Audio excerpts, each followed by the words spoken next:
ఆత్రేయపురం పడవ పోటీలు ఆంధ్రప్రదేశ్లోని తూర్పుగోదావరి కోనసీమ జిల్లా ఆత్రేయపురంలో గోదావరి నదీ తీరాన జరిగాయి. ముఖ్యంగా సంక్రాంతి వంటి పండగల సమయంలో నిర్వహించే ఈ పోటీలు గ్రామమంతా పండగ వాతావరణాన్ని నింపుతున్నాయి.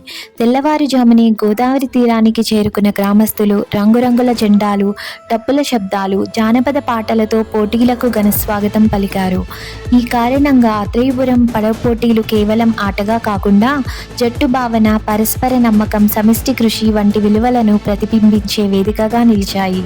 పోటీల సమయంలో గోదావరి ప్రవాహం, పడవల వేగం, ప్రేక్షకుల ఉత్సాహభరిత నినాదాలు కలిసి ఒక అపూర్వ దృశ్యాన్ని సృష్టించాయి. వృద్ధులు తమ బాల్య జ్ఞాపకాలను గుర్తు చేసుకుంటూ ఈ పోటీలను ఆస్వాదిస్తే, యువత ఈ సంప్రదాయాన్ని కొనసాగించాలని ఉత్సాహంతో పాల్గొన్నారు. మహిళలు, పిల్లలు కూడా పెద్ద సంఖ్యలో హాజరై పోటీదారులను ప్రోత్సహించారు. ఆత్రేయపురం పడవ పోటీలు గ్రామీణ సంస్కృతిని, జానపద కళలను, స్థానిక ఐక్యతను ప్రపంచానికి చాటి చెప్పే ఒక గొప్ప వారసత్వంగా ఉండాలని, ఆధునిక కాలంలో ఎన్నో మార్పులు వచ్చినా ఈ సాంప్రదాయ పడవ పోటీలు మాత్రం గోదావరి తీరాన అదే ఉత్సాహంతో కొనసాగుతూ మన సంస్కృతి మూలాలను తరతరాలకు గుర్తు చేయాలని ఈ వీడియో ద్వారా కోరుకుంటున్నాను.